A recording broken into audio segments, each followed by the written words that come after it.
Hey folks, this is Matt once again. Welcome back to another review.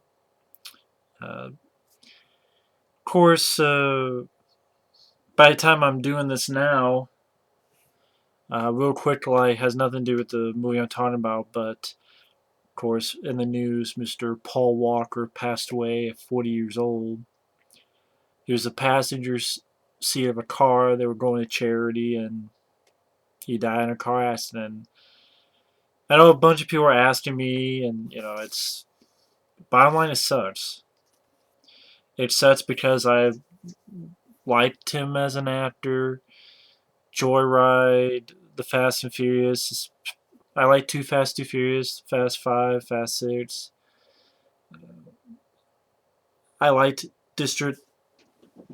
No, Vehicle 19 is the movie. There's some problems with the movie, but I liked the movie and I definitely liked his performance. I look forward to the film coming out hours. Paul Walker was one of those guys I liked. I liked Running Scared. And it's sad because he's one of those actors like Thomas Jane or Carl Urban, and I didn't talk about. I never talked about it much because it never came up, but it sucks because he just seemed like a very nice guy. So just fucking sucks. I know I heard it. I was just really depressed for the rest of the day. I know this sounds extremely stupid or weird since I didn't know the guy obviously personally, but it just sucks. And before anyone asks, I don't give a shit about Fast Seven. I think it's more important the fact that this guy passed away, not Fast Seven. If I have my thoughts, just cancel the fucking movie and just, don't do shit and fuck with that. But anyway, I know 2 minutes, not even about the movie, but I knew people would ask, so I figured I'd put that out there. Rest in peace, Paul Walker.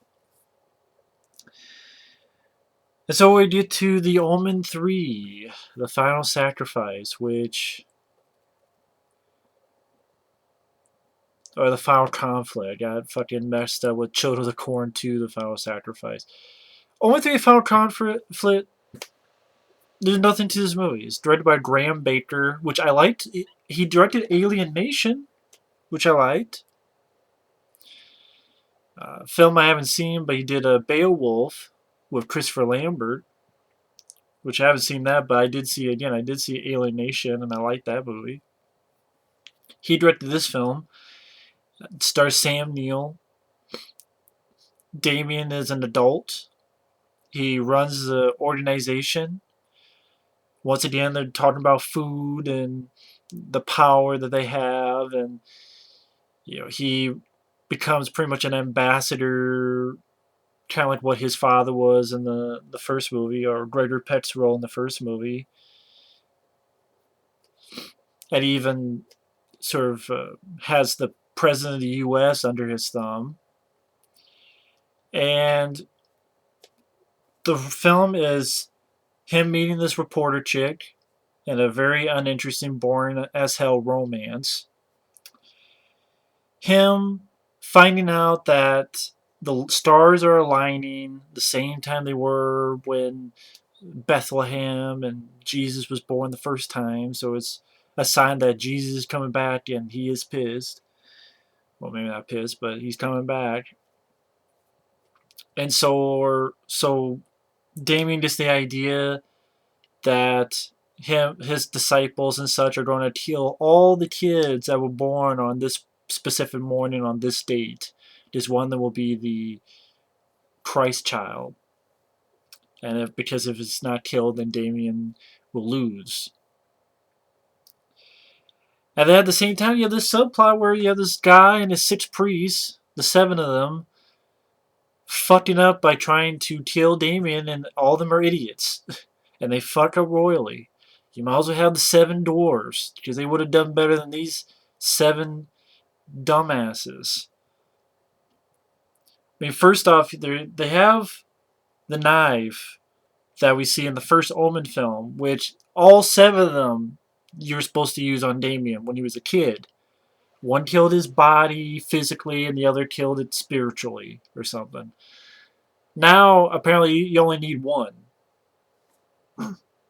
And the 7 of them want to go for Damien, but these guys, no wonder good is losing, because you have these fucking idiots fighting for good. These cheeseheads fighting for good. No wonder we lose. Well, I mean, to be honest, what they do doesn't even matter, because it is I will admit, it is a positive ending, upbeat ending. Just Christ does come back. Spoiler. But these 7 priests are so stupid. I'm like, Jesus, what are you doing with these knuckleheads? Oh, you're not. That's why you probably let them die. That's why they let them die. It's like, well, Jesus and God are probably talk. It's like, these guys are pretty stupid. Let's let Damien take care of them, because we don't need them in our order, because they make us look bad. See, look how dumb they are. Like, there's one guy, Damien, Sam Neill, and the reporter girl are talking.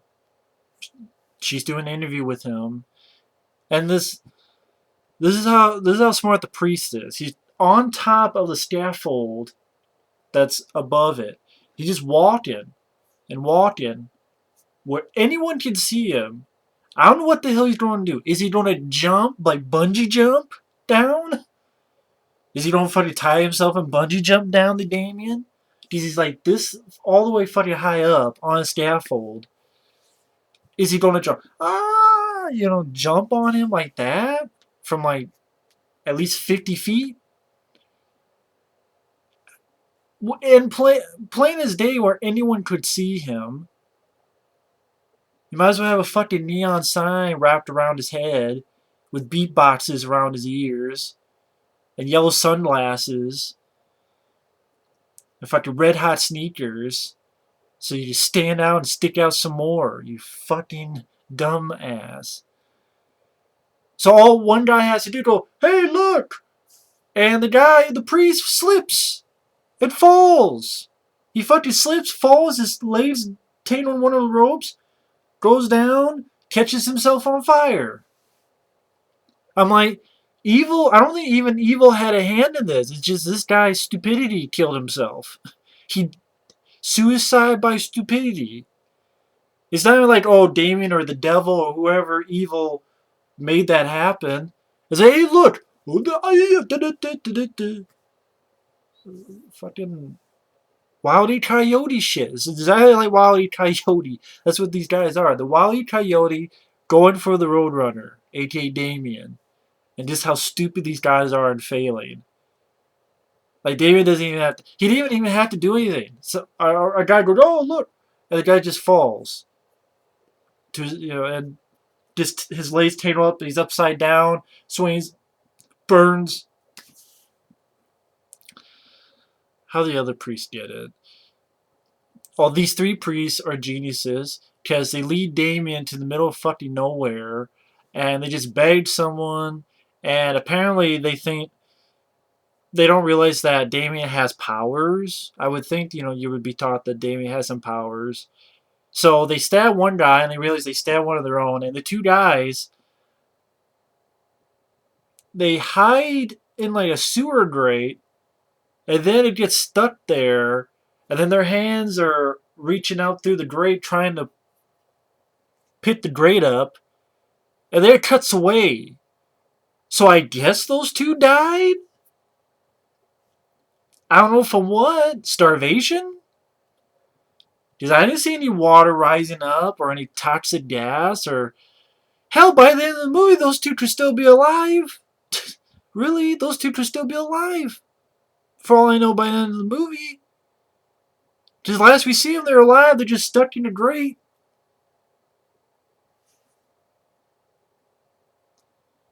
It's like, just wait a while. The devil will forget about you guys, and you guys just bounce out of there. I mean, they don't even really die. You just assume of death, I guess, by starvation or whatever, because they're just stranded there in that grate. I don't see any...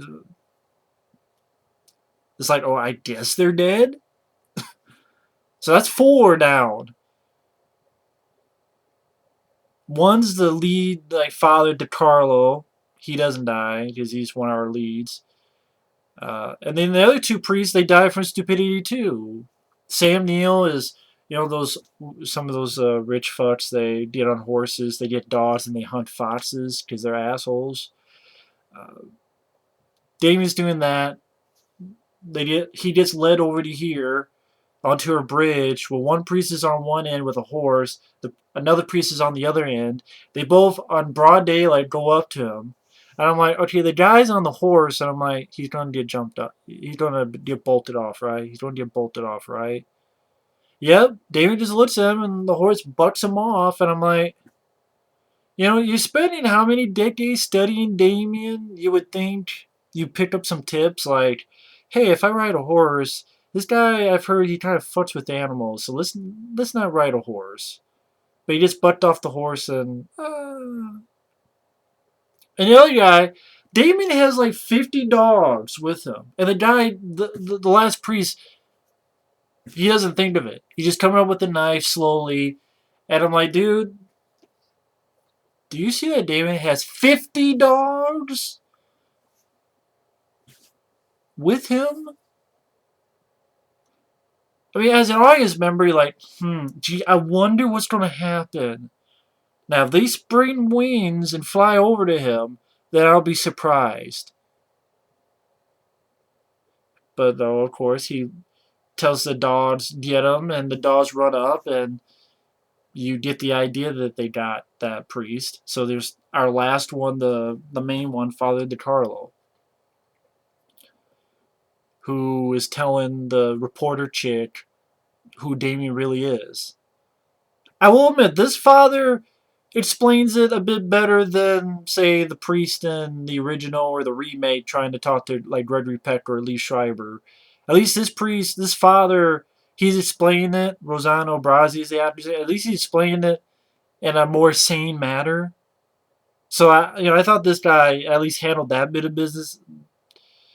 The only other part I liked was good makeup effect where how Damien got to be the ambassador of Great Britain is that the previous ambassador shoots himself in the head. And you see he like ties something up and it's a gun. So when someone opens the door, the gun shoots. And you see the back of his head blown off, brains and shit smattered across the back, the whole wall painted red. I'm like, ooh, that's a grisly death. That's definitely the most grisly death of the movie. Okay. Sam Neill, he's okay, but I've seen better. Hell, I used to not like Jurassic Park 3. I've grown to like Jurassic Park 3. I think Sam Neill's good at that. Event Horizon, In the Mouth of Madness, the first Jurassic Park. There's a lot of Sam Neill films I like, and I like better than this one. I didn't see a film he did called Possession, but I have no interest.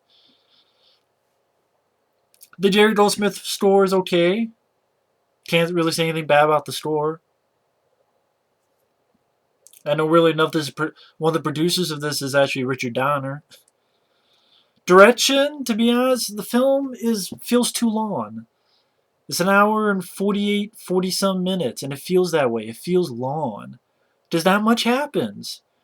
The death of the infants, you see a couple. I mean, it's not that I want to see any in-depth deaths of the infants. You get a little bit like a stroller gets out of control and you just see a truck hit the stroller. That's all we need. One woman thinks that her baby's a fucking like zombie type thing. Not zombie, but like kind of like cheap effect of a mummy baby. Kind of cheap effect. So you get the idea that she killed it because she was convinced it was something else. And like a female doctor and one baby, like she's a female doctor. I guess there's a lot of people who are on Damien's team, so to speak. And it's weird. Like, this is about the death of all these infants, but yet I felt no intensity, no power, no. I felt no suspense, nothing about it. I know my friend Mike said that it seemed like it all went too easily, and yeah, I do believe that. Also, it just had no intensity, it had no suspense. I mean, like, for example, you look at Halloween 3, another part 3. That was about these masks that fuck up kids. It's going to fuck up all the kids that are wearing them on Halloween. That has more suspense, especially at the end. More suspense, more intensity, more oh shit, like the oh shit factor or the uh,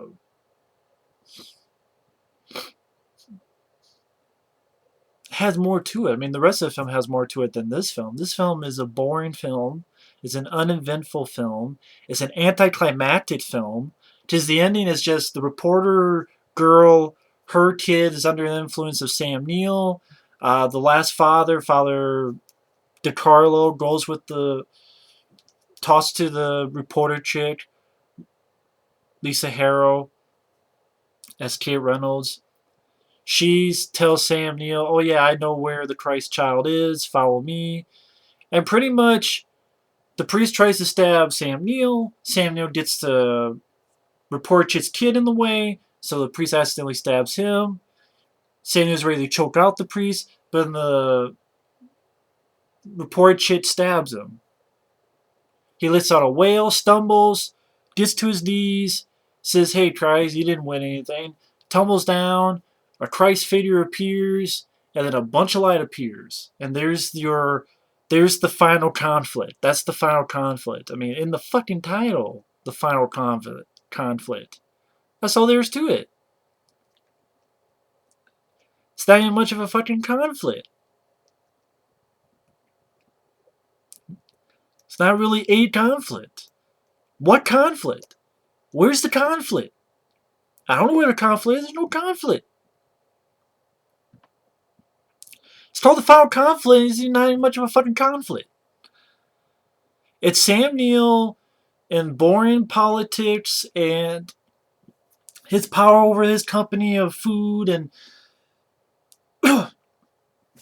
trying to get his smack on with the reporter chick. And I'm sorry, I found no chemistry between these two. The 7 fucking priests. I swear, you might as well have the 7 dwarves. Or fucking give it to the Marx Brothers or something. Give it to someone of the Three Stooges. They'll do a better job than the 7 priests. 7 dwarves are more capable and smarter than the 7 priests, including the Father Carl. I mean, I will admit at least he didn't sound like a maniac when he was telling that reporter chick, and I didn't mind that actor, but most of these guys, and plus the Christ child, you never even figure out how the fuck the Christ child survived this mass murder of all these kids. And it sounds more awful than it's actually shown in the movie, which that's a good thing, but Halloween 3 had that more intensity, and they didn't show babies being fucking raped and shit, or anything like that. So I'm not saying you have to show it, it's just the intent and intensity, and there's none of that here. And again, I don't know how the Christ child survived. They sort of have a red herring where you think, oh, it's Sam Neill's, the guy who's worked under Sam Neill, that his wife had the child, but that's not the case because the child gets killed. And that's the one that turns that kind of cheap-looking mummy thing, and then she kills her husband. So that's not even the Christ. So how the Christ child survived, it's never explained. Never explained at all. It just so happened just because that's the prophecy. Okay, at least a little bit more effort, for your final conflict. Hence the fucking title, the conflict, the final conflict with no conflict. So it's anticlimactic. It's boring. Has a bunch of dumb priests doing dumb fucking things. Just a boring direction. It feels too long. Didn't care. Yeah, I didn't care about the reporter chick. Sam Neill was okay, but I've seen better from Sam Neill. I could definitely tell this is probably a film that A, he probably doesn't get asked about, and B, he probably doesn't talk about much. And I don't blame him. Just this shitty movie. It's a movie I will never see again. Unless I want to cure for insomnia. So yeah, that's the fucking movie. They say it didn't do well, but it made a decent amount of money, but just probably not the money that it wanted. But fuck it. They did what they deserve, in my opinion. If you wonder why I'm typing, I'm looking up the year it was made. It came out in 1981. Budget of $5 million. Says here box office of $20 million. I mean, that's still too much fucking money. Says here executive producer Richard Donner, or Donner, if I learn how to talk, was set to direct this film but was prevented by his legal troubles with the Salkinds after being fired from Superman 2. Yeah, it was the time he got fired and had these legal stuff like, his name, being on Superman 2 or not being on Superman, all that stuff. So he was going to direct Omen 3, but then they obviously didn't because of that. I don't think it would have made a difference. It's a boring story. And I don't know. I mean, like you've already figured out, I'm not a big Omen guy. I'm just reviewing these because First Power One just sent me the Blu-ray box set. Which, to be honest, more than likely, I'll probably never watch again because I'm not really the biggest fan. I mean, I just say the first two Omen films. At the end of the day, I would say I like okay, but at the same time, I'm not like big fans of them. But it's I don't think they're bad films. This I do think is a bad film because it's a boring film, it's an anticlimactic film, and it's a tedious film with a dumb subplot of priests being idiots, idiotic, moronic putzes. So the Seven Putzes. That's what the film could have been titled instead of Omen 3, The Final Conflict. The Seven Putzes. So that's really what the movie is about. But either way, thanks for watching. Take care. I know it's not much energy in this rant, but if you watch the film, you won't have much energy either. So thanks for watching, and we'll see you later.